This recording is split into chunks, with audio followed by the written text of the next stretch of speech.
Mick Jagger said it best, you can't always get what you want. But when it comes to the food industry, what might fit better is you can't always get what you think you're getting. With some of the tricks the trade is using, what can end up on your table isn't what the Pilgrims had in mind, or what you had in mind either. Here's Jim Avalon. We begin with a Thanksgiving riddle. When are cranberries not cranberries at all? How about when they're dyed blue and put in your cereal bars, pretending to be blueberries? No, but it looks like these blueberries inside them. What are they? Yeah. Can a turkey still be called natural when it's unnaturally pumped with a flavoring solution? And what, for heaven's sakes, is a white tuna? It's on the sushi menu, but not in the sea. White tuna doesn't exist. There is no species called white tuna. As we approach Thanksgiving, America's traditional celebration feast, we bring you food for thought, the inside word on those outside labels. Let's start with the main course, Thanksgiving turkey. The supermarkets are filled right now with the organic, fresh, and natural. But is it still natural if the labeling also says the turkey has been injected with a solution to enhance tenderness? The USDA says, yes, a turkey may contain a solution of water, salt, and other natural flavorings to enhance juiciness and tenderness. As long as it's labeled and the solution's natural, the turkey is considered natural. Just remember, you are paying turkey prices for the extra weight of water and salt. Now to the great cranberry blueberry hoax. Sure, they dress up any Thanksgiving Day spread, but every other day of the year, cranberries can be found dressing up themselves, like expensive blueberries. Some food manufacturers simply substitute one for the other. You should trust food manufacturers about as much as you would trust a used car salesman. Michael Jacobson's watchdog group has been battling big-name companies for more accurate packaging for decades. It's a fight they are not winning. The labels are designed basically to trick consumers into buying the product. He points to products like these blueberry muffin frosted mini wheats. A check of the ingredients reveals it has 0 blueberries. This box of Special K fruit and yogurt cereal features images of blueberries, blackberries, and raspberries on the box, but the fruit inside the box is dried apples. Even Pop-Tarts, rarely confused as a healthy snack option, features a blueberry on its wild berry box.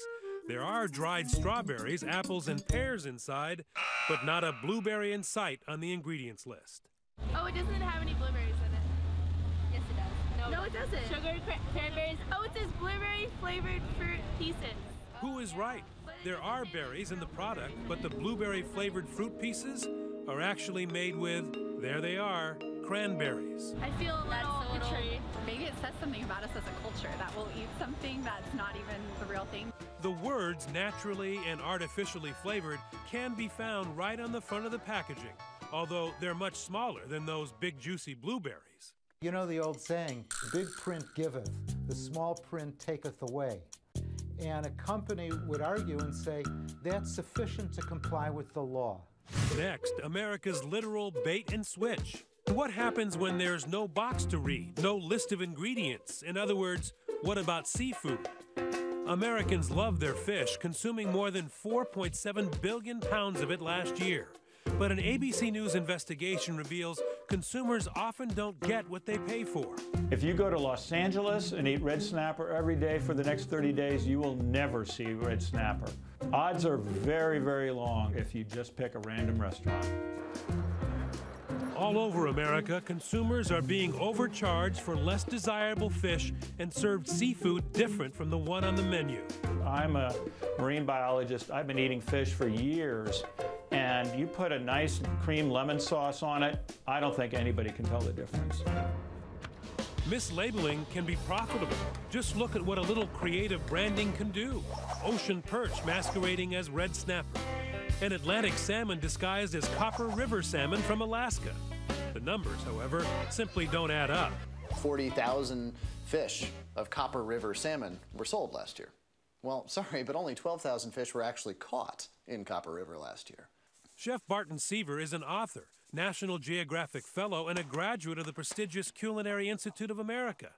He recently purchased a container of world-famous Maryland blue crab, or so he thought. This was big lump crab. These are big, big lumps. I mean, half-dollar lumps almost. Right. Seaver sent a picture of the crab to a friend at the Maryland State Fisheries and got a 2-word reply. It's Asian.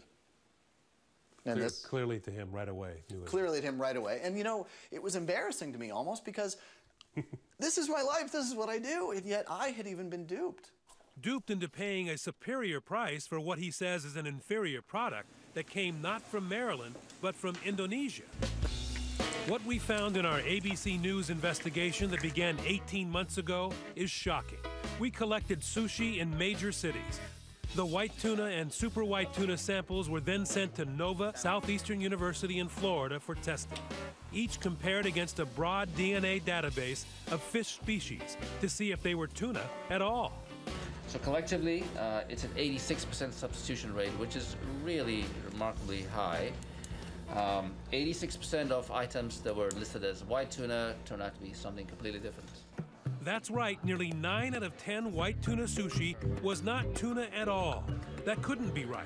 So we went back to the same New York City restaurants, bought more sushi, and sent those in to be analyzed. And again, the testing revealed nearly all of the white tuna samples were really escolar, aka the X-lax fish. This fish contains some chemicals called waxy esters that can cause gastrointestinal distress. The findings did not surprise Dr. Michael Hirschfield, who conducted a much larger test for Oceania with similar results. I would be astonished if anyone buying white tuna or super white tuna at a sushi restaurant got anything other than escolar. More numbers that are hard to swallow.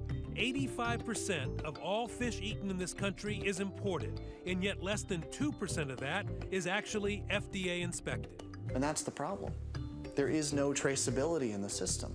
So it's not just, I can't tell you what species it is, I can't tell you how it was farmed, or to what standards it was produced.